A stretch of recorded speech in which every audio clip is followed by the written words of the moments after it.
All right, so in this video, we're going to talk about our last minor scale variant, the melodic minor. So, in our previous video, we talked about the harmonic minor, the need for more musical gravity, and how do we give it more gravity? Well, in harmonic minor, we raise the 7th degree to help push into that A. Now that has, I don't like calling it a problem, it just has a little bit of a different sound because we have a larger than a whole step in between now the 6th and 7th degree. So from F to G sharp is now 3 half steps, or we might think of it as a whole and a half step. And that gives kind of this kind of cool exotic sound, but we don't always want an exotic sound when we're using minor. So it sounds like this again.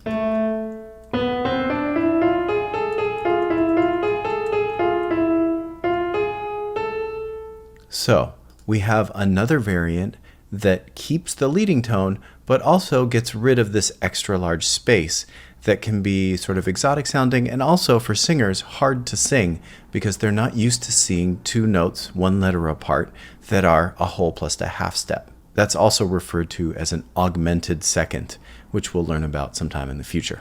So in melodic minor, what we do is we fix our issue by raising yet another note. So we added a leading tone by raising the 7th scale degree.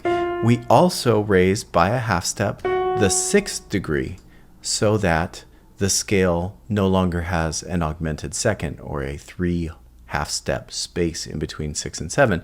And now it will not sound exotic like the harmonic did.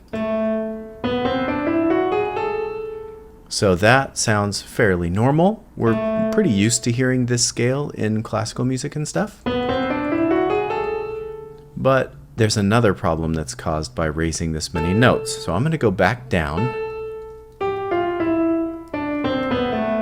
And I'm going to actually keep these raised. So let's say we just use the raised 6th and 7th degree all the time in this scale. This is what we get.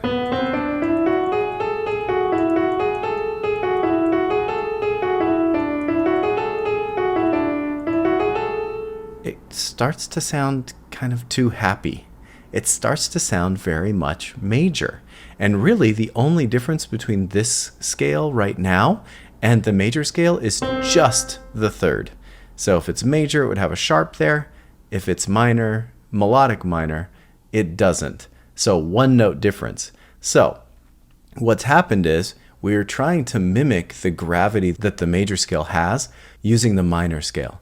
But that doesn't really work if we do it too much. Because what happens is we've gotten the leading tone from the major scale. Now we actually have the 6th degree from the major scale. And now we just have too much major.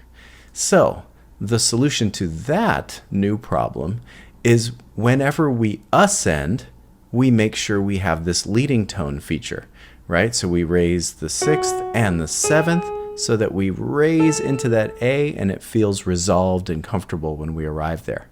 But when we go downward, anytime we go downward in our song, we lower back down to pure minor. So we go up and we raise notes so that we push into that top A,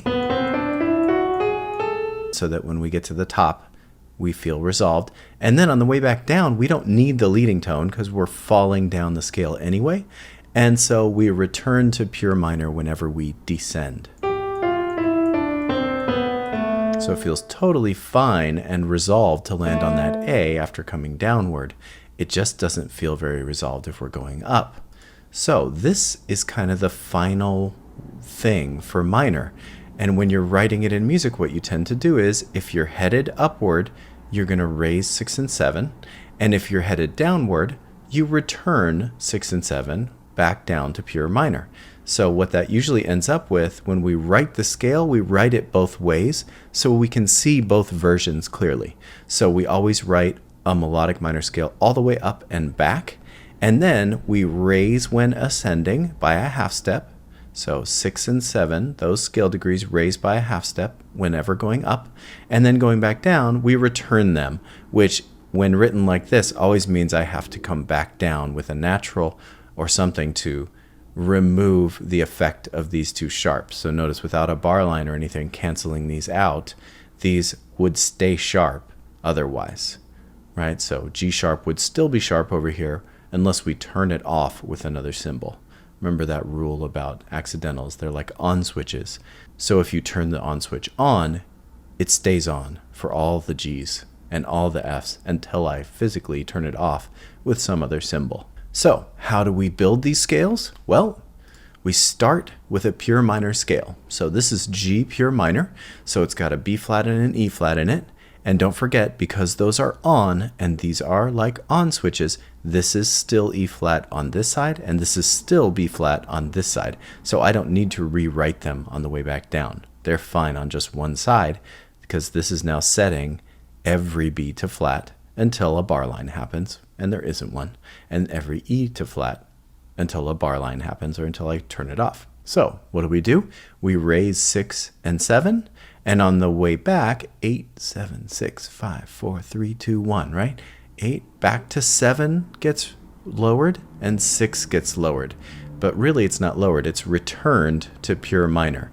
So to build a melodic minor scale, we start with a pure minor scale, then we raise 6 and 7. Now flat would go to natural, right? Up a half step from a flatted note is always going to be a natural note. And it was regular F here, and now that is going to raise up a half step to sharp. So that is G melodic minor on that side. And then to come back down, we need to put them back where they were. So sharp comes back down to natural, and natural goes back down to being flatted. And now I have a G melodic minor scale. Now with key signatures, again, we have to be aware of which notes are being changed. Now the nice thing about the key signature is I have a pure minor scale super easily right here. It's taking care of all the flatting. So if I were to play this F scale up and down, it would sound pure minor. And then what I have to do is to raise 6 and 7 by a half step, I need to double check the key signature. And in this case, the D is flatted and the E is flatted. So in order to raise them, that both those flats will go up a half step to a natural. There we go. So both of those notes were flatted by the key signature. So to raise them by a half step, they need to go to normal notes, to naturals. And then on the way back down, we put them back to flat. Here's another one. So 5 sharps here. Is E sharped? C, F, C, G, D, A. E is not sharped. This is just E. So that will get a sharp to raise it. And this is F. F is sharped here by the key signature. So in pure minor, it's a normal E and an F sharp. So to raise those, we need E sharp and F double sharp. So E sharp, F double sharp. Then on the way back, my double sharp goes back to normal sharp, right? And then my sharp goes back to E natural. We have to have these on both sides.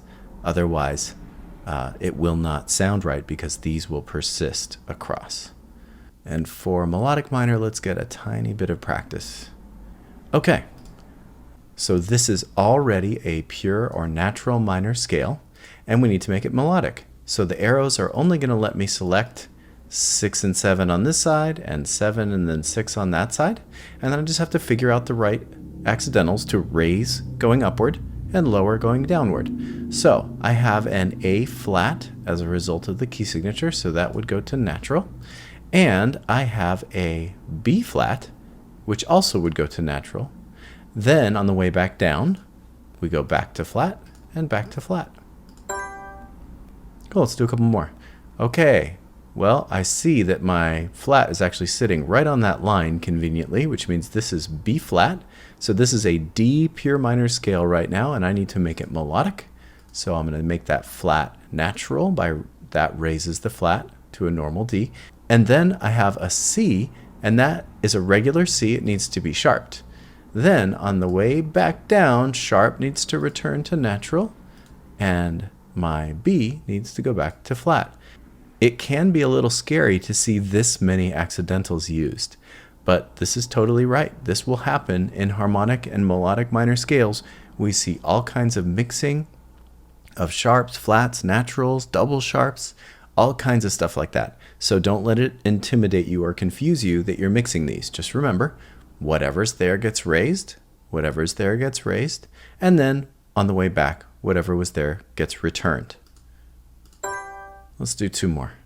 So this is a C sharp minor scale, and I need to make it melodic. So A is not included in those sharps, so that's a regular A raised. B is also not included, so that's a regular B raised. Then B needs to go back to natural, and A needs to go back to natural. So 2 flats is G minor, G pure minor scale up and down. This E is indeed flat right now, so I need to natural that to raise it. And this is a regular F that needs to be raised with a sharp.